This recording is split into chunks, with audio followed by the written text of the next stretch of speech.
S Jayasuryan, Shri Vinod Mekkoth, Shri George Joseph, ദിനുവയിൽ, മിഥുൻ വിജയകുമാർ എന്നിവർ ചർച്ചയിൽ. ആദ്യം ഞാൻ ശ്രീ ജോർജ് ജോസഫിലേക്ക് പോകുന്നു. ശ്രീ ജോർജ് ജോസഫ്, ഇക്കാലം അത്രയും അത് പരാതികൾ, അത് ആരോപണങ്ങൾ, ഏതെങ്കിലും തരത്തിലുള്ള സംശയങ്ങളൊക്കെ ആണെങ്കിൽ ഇന്നലെയും ഈ പരാതിക്കാരൻ, ഈ ചൂണ്ടിക്കാട്ട് ഭീമ എന്ന് വിളിപ്പേരിട്ട പരാതിക്കാരൻ ചൂണ്ടിക്കാട്ടിയ സ്ഥലത്ത് ഏതെങ്കിലും തരത്തിൽ തെളിവ് കണ്ടെത്താൻ കഴിയുന്നില്ല. ഇന്നായിരുന്നു പ്രധാനപ്പെട്ട തെളിവുകൾ പ്രതീക്ഷിക്കപ്പെട്ടത്. സ്പോട്ട് 5ഉം 6ഉം 7ഉം.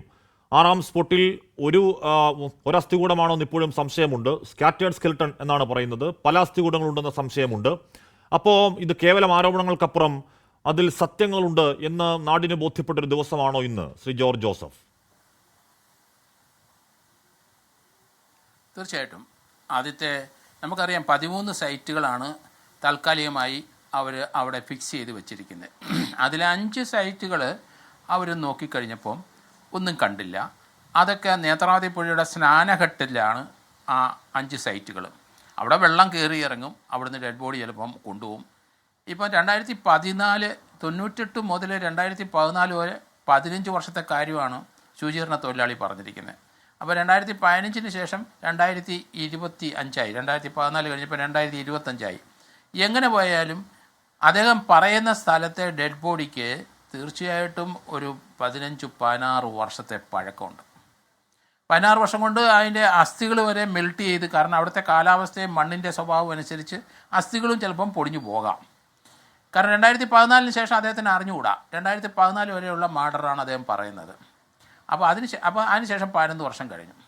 ഏതായാലും ആദ്യത്തെ 5 സ്ഥലത്തെ ആ നേത്രാവതി സ്നാനഘട്ടിനോട് ചേർന്നുള്ള സ്ഥലം കുഴിക്കുമ്പോൾ അവിടെ വെള്ളം നിറഞ്ഞ് അങ്ങനെ വരുന്നൊരു സ്ഥലമാണ്.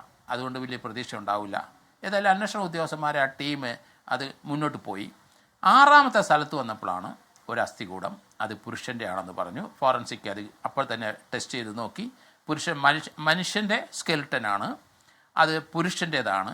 പക്ഷേ അവിടെ സ്കാറ്റർ ചെയ്ത് അവിടെ ചെതറി കുറച്ച് അസ്ഥി കൂടെ കിടക്കുന്നുണ്ട്. അപ്പോൾ അത് ഒന്നിച്ച് മാസമായിട്ട് കുഴിച്ചിട്ട സ്ഥലവും നമുക്ക് തീരുമാനിക്കാൻ പറ്റും.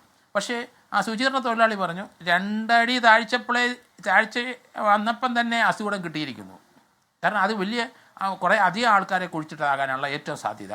ഈ പുരുഷൻ്റേതല്ല മറ്റസ്ഥി. 15 അസ്ഥികൂടങ്ങൾ നമുക്കിപ്പം കിട്ടിയിട്ടുണ്ട്. പക്ഷേ അതിനകത്ത് ഒരെണ്ണം, അതിന് ഒരു പൊട്ടലുണ്ട്. അതൊരു അടിയാണെന്നാണ് ഞാൻ പറയുന്നത്. അതൊരു അടിച്ചു കൊന്നതാണ്. അതാണ് ആ പൊട്ടലിൻ്റെ എടുത്ത് പറയുന്നുണ്ട്. ഒരസ്ഥി അങ്ങനെ നമ്മൾ കുഴിച്ചിട്ട് കഴിഞ്ഞാൽ ഒരസ്ഥിയും പൊട്ടൂല. പക്ഷേ പൊട്ടിയൊരു അസ്ഥി ഉണ്ടെന്നെങ്കിൽ കുഴിച്ചിട്ട സമയത്ത് ആ കാലിൻ്റെ പൊട്ടലാണ്, അടിയാണ്, അങ്ങനെ ഉണ്ടായതാണെന്ന് പറയാം. അതെവിടാണ്, ഏത് അസ്ഥി നമുക്ക് ഇതുവരെ കൃത്യതയില്ല. എങ്കിലും ആ അസ്ഥി പൊട്ടിയിരിക്കുന്നപ്പം അതൊരു അടി തന്നെയാണ്, അതിന് യാതൊരു സംഭവം. അപ്പോൾ ഒരു മർഡറാണെന്ന് ഇപ്പം തന്നെ നമുക്കറിയാം. അതേസമയത്ത് ആദ്യത്തെ സൈറ്റ് അവർ കുഴിച്ചു നോക്കിയപ്പം അവിടെ ഒരു 1-2 ചെറിയ ഐറ്റങ്ങൾ കിട്ടി. ഒരു കാർഡ് കിട്ടി, ഒരു ATM കാർഡ് കിട്ടി. അതുപോലെ 1-2 അത് ഈ അടുത്ത കാലത്ത് മരിച്ച ഒരാളാണെന്നൊക്കെ പറയുന്നുണ്ട്. പക്ഷേ നേരത്തെ വന്നൊരു വാർത്ത അവിടെ ഒരു ബ്ലൗസിൻ്റെ തുണിയുടെ കഷ്ണം കൂടെ കിട്ടിയെന്ന്. ഏതായാലും ഈ ശുചീകരണ തൊഴിലാളി പറഞ്ഞത് സത്യമാണെന്ന് ഇപ്പം നമുക്ക് ബോധ്യപ്പെട്ടു തുടങ്ങിയിരിക്കുന്നു.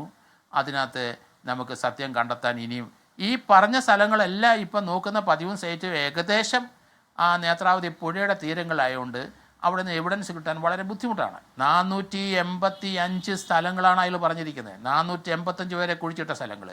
ഇപ്പം 13 സൈറ്റുകൾ മാത്രമേ അവരത് ഇപ്പം നോക്കുന്നുള്ളൂ. ഇനി എത്രയോ കിടക്കുന്നു. ഇപ്പം തന്നെ ആ നോക്കിയ സ്ഥലത്ത് അവിടെ തീർച്ചയായിട്ടും ഒരു ഇൻക്വസ്റ്റ് എഴുതി ഉണ്ടാകണം. അത് ഇന്ന് എഴുതിയോ നമുക്കറിയാം. ഒരു ഇൻക്വസ്റ്റ് വേണം ആ അസ്ഥിക്ക്. അപ്പോൾ അതിനൊരു FIR എടുത്തിട്ടുണ്ടാകണം. അല്ലെങ്കിൽ ഒരു പുതിയ FIR വേണം. ആ FIR അനുസരിച്ച് അവിടെ ഒരു ഇൻക്വസ്റ്റ് തയ്യാറാക്കണം. അസ്ഥികൂടമാണ് മനുഷ്യൻ്റെ. അതിനുശേഷം അത് ഫോറൻസിക്കിലോട്ട് പോകണം, പോസ്റ്റ്മോർട്ടം നടത്തണം. അതിനകത്ത് മരണകാരണം കണ്ടുപിടിക്കാൻ കഴിയില്ല എന്ന് തോന്നുന്നു. പക്ഷേ അസ്ഥികൂടം പൊട്ടിയിരിക്കുന്നത്, ഒരെണ്ണം പൊട്ടിയിട്ടുണ്ടെങ്കിൽ അതിന് ഒപ്പീനിയൻ പറയും. അത് ഏത് ഭാഗത്തെ അസ്ഥിയാണ്, വൈറ്റലായ ഏരിയ ആണെന്നെങ്കിൽ അതൊരു മർഡറാണെന്ന് തന്നെ നമുക്ക് പറയേണ്ടി വരും.